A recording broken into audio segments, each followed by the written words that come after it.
قرآن مجید کے اندر اللہ نے فرمایا کہ ہم نے لباس کو اتارا.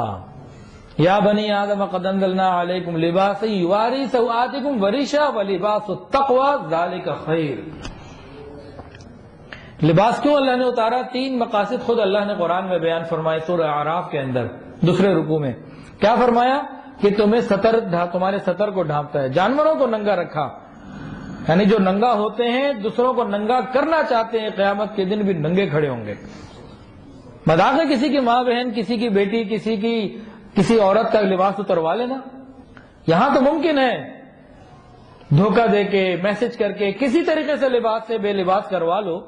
قیامت کے دن جب خود بے لباس کھڑا ہونا پڑے گا امتوں کے سامنے، تب پتہ لگے گا کسی کے لباس کو اتروانا یہ کتنی بری چیز ہے. اور آج موبائل فون، انٹرنیٹ، فیس بک لباس اتروانے کے لیے بہترین چیز بنا ہوا ہے. آقا لباس پہنانے آئے تھے، اللہ فرماتے ہم نے لباس کو اتارا ہے، تم ستر کو چھپاؤ، تم اس سے زینت حاصل کرو. اور فرمایا کہ بہترین لباس تو تقوی ہے. علماء نے فرمایا وہ حیا مراد ہے کہ سب سے بہترین لباس تو حیا کا لباس ہے. جس کے اوپر حیا کا لباس نہیں اس کے اوپر کچھ بھی نہیں رہا. تو لباس انسان کیوں پہنتا ہے؟ ستر پوشی کی وجہ سے، زینت کی وجہ سے، یا ماحول سے بچاؤ کی وجہ سے، گرمی سردی سے بچاؤ کی وجہ سے. تو یہ نیتیں تو ٹھیک ہیں، خود قرآن میں آئیں، لیکن ایک نیت ہوتی ہے کہ میں اچھا لگوں، میں کچھ ذرا ڈیفرنٹ لگوں، لوگ میرے لباس کی تعریف کریں، میرے پہناوے کو لوگ دیکھ کے خوش ہوں، میری تعریف کی جائے. میں ایسا لباس آج پہن کے جاؤں گی کسی نے نہیں پہنا ہوگا. اور شوہر کو کہتی ہے کہ میرے لیے ایسا لباس بنانا ہے، ہر دفعہ نیا لباس چاہیے. دنیا میں تمہاری یہ خواہش نہیں پوری ہو سکتی. جنت کے اندر ایک ایک لباس اللہ ایسا عطا فرمائیں گے کہ 70,000 رنگ جھلک رہے ہوں گے. جنت کے لباس ہے وہ اللہ عطا فرمائیں گے، لیکن وہ کن کو عطا فرمائیں گے؟ جو دنیا میں شریعت سنت کا لباس پہنیں گے ان کو جنت میں اللہ جنت کے لباس عطا فرما دیں گے. لیکن جو دنیا کے اندر کفار کا لباس پہنیں گے، ہندوؤں کا لباس، یہ فلاں فلم میں، فلاں ڈرامے میں، فلاں جگہ میں نے اس کو یہ لباس پہنے ہوئے دیکھا، میں نے وہ لباس پہننا ہے. من تشبہ بقوم فہو منہم او کما قال علیہ الصلوۃ والسلام. آقا کا فرمان ہے جس نے جس کے ساتھ مشابہت اختیار کی قیامت کے دن وہ انہی کے ساتھ ہوگا. جو رسول اللہ صلی اللہ علیہ وسلم کے ساتھ مشابہت اختیار کرے گا اس کے لیے تو اس میں مزہ ہے، اس کے لیے اس میں کوئی خوف والی بات نہیں ہے. جو جس کے ساتھ مشابہت اختیار کرے گا اس کے ساتھ اٹھے گا. جو رسول اللہ صلی اللہ علیہ وسلم کے لباس کے ساتھ مشابہت اختیار کرے گا خود فرما رہے کہ وہ میرے ساتھ ہوگا. اور جو یہود و نصارہ کے لباس کے اور ہندوؤں کے لباس پہ ہوگا تو ان کو پھر جہنم کے اندر لباس پہنایا جائے گا جو گندک کا بنا ہوا ہوگا. سرابیلہم من قطران، وہ پہنایا جائے گا. تو لباس کس لیے انسان پہنے؟ یہ بات سمجھنے کی ضرورت ہے. دکھاوے کے لیے لباس پہننا، اس کے بارے میں بھی حدیث مبارکہ سن لیجئے. ام سلمہ فرماتی ہیں رضی اللہ تعالی عنہا کہ رسول اللہ صلی اللہ علیہ وسلم نے ارشاد فرمایا کہ جو شخص ایسا کوئی لباس پہنے جس سے وہ دوسروں پر بڑائی ظاہر کرے اور یہ کہ لوگ اس کی طرف دیکھیں، میں ایسا لباس پہنوں کہ لوگ میری طرف دیکھیں، تو آقا نے فرمایا کہ قیامت کے اللہ تعالیٰ اس کی طرف نگاہ نہیں فرماتا یہاں تک کہ وہ اس لباس کو اتار نہ دے. یعنی جب ہم نے ایسا لباس پہنا کہ جس کی نیت یہ ہو کہ لوگ آج مجھے دیکھیں گے میں نے کیا پہنا ہوا ہے، کتنا اچھا لگ رہا ہوں، کتنی اچھی لگ رہی ہوں. فرمایا کہ جس وقت یہ اس نیت سے پہن لے گا اللہ تعالیٰ اس کی طرف رحمت کی نظر کرنی چھوڑ دے. مسجد میں بھی اگر بیٹھا ہے نا ایسا لباس پہن کے کہ جی میں ایسا پہن کے جاؤں لوگ دیکھیں گے جناب آج شیخ صاحب نے کیا لباس پہنا ہے، اللہ دیکھنا چھوڑ دیں گے ایسے بندے کو.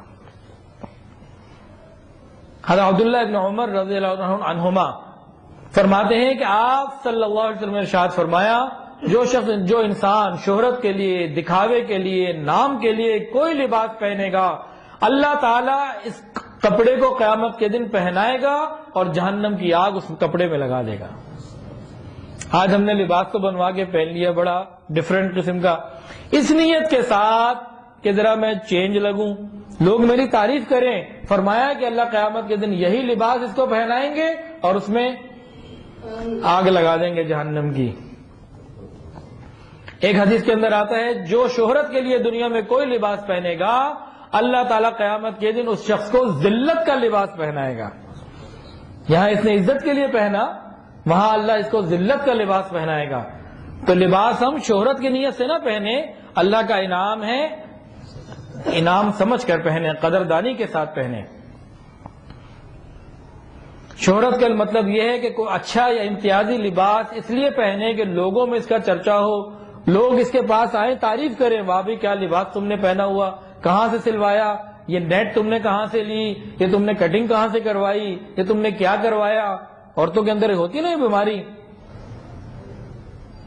تو جو اس نیت سے پہنے گا تو قیامت کے دن ذلت اور رسوائی اور دنیا میں بھی اللہ کی ناراضگی کا باعث ہوگا. تو لہذا لباس میں یہ نیت ہو، اللہ تعالی نے ستر کو چھپانے کا حکم دیا. پہلی نیت تو ہم یہ کریں. دوسری نیت کیا کریں؟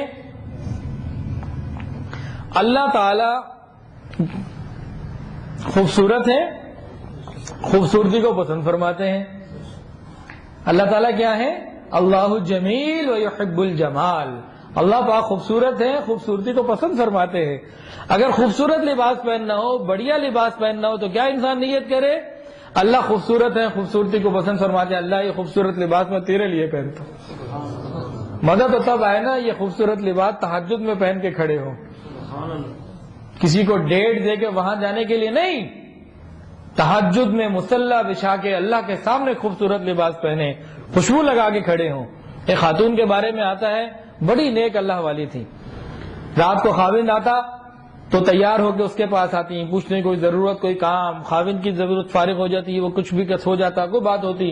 اس کے بعد بہترین لباس پہنا انہوں نے ہوتا اور بہترین زیور پہن کر خوب تیار ہو کر ساری رات تہجد میں گزار دیتے، یا جتنا حصہ ملتا تہجد میں اللہ کے سامنے گزار دیتے. ارے لباس پہننا ہے تو اللہ کے لیے پہنو. نبی علیہ السلام نے بھی ہزاروں درہم کا، ایک حدیث کے اندر آتا ہے کہ اتنا قیمتی لباس پہنا کہ غالباً 33 اونٹ بیچ کے وہ لباس آتا تھا. اتنا مہنگا لباس بھی پہنا، لیکن دکھاوے کی نیت سے نہیں، قدردانی کی نیت سے کہ اللہ تو مہربان، تو نے اتنی نعمت عطا فرمائی، اللہ میں تیرا شکر ادا کرتا ہوں اور اس کو پہنتا ہوں. نیتوں کے اوپر سارے معاملے ہیں. اگر یہی لباس اس لیے پہن لیا جائے اللہ خوبصورت ہے، خوبصورتی کو پسند فرماتے ہیں، تو معاملہ بدل جائے گا. تو قصد اور ارادہ یہ چیز کو بدل دیا کرتے ہیں.